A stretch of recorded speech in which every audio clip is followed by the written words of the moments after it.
dans la communication, dans le langage. Dans le langage non verbal, d'abord, qui m'intéresse beaucoup, nous devons avoir un visage qui peut fonctionner dans tous les angles, dans toutes les directions. Et donc, nous ne pouvons pas, au départ, avoir un visage qui répond à une situation donnée, puisqu'il y a toutes sortes de situations qui peuvent se présenter. On voit des gens qui ont un visage qui répond à un contexte précis, et ce contexte précis, il n'est pas là nécessairement. Il a été là à un moment donné.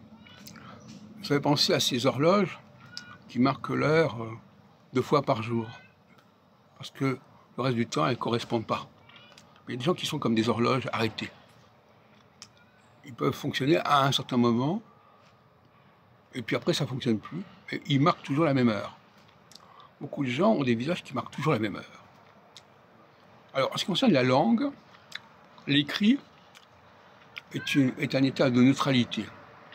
C'est-à-dire que c'est plus facile d'accéder à l'écrit d'une langue qu'à l'oralité, pour quelqu'un qui n'est pas initié, parce que l'écrit est dans la neutralité. Il est porteur de toutes les possibilités.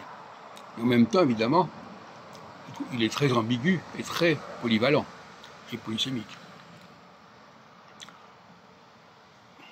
Alors, le français est une langue extrêmement polysémique, et les mots en français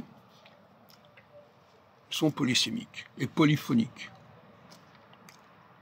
Ce qui veut dire qu'on ne sait jamais exactement comment ce que le mot va devenir. Ça dépendra du contexte. Et il y a des langues où le mot a un sens unique. Il ne veut dire qu'une seule chose. Beaucoup de gens qui arrivent au français apprennent des mots, ils croient que ce mot n'a que ce sens-là. Alors que par ses dérivés, par ses préfixes, par ses affixes, par ses conjugaisons, etc., le mot peut avoir des sens complètement opposés. Ne serait-ce que par la négation qui se présente ou pas. Négation, soit par le non, soit par le anti, par le re, enfin peu importe.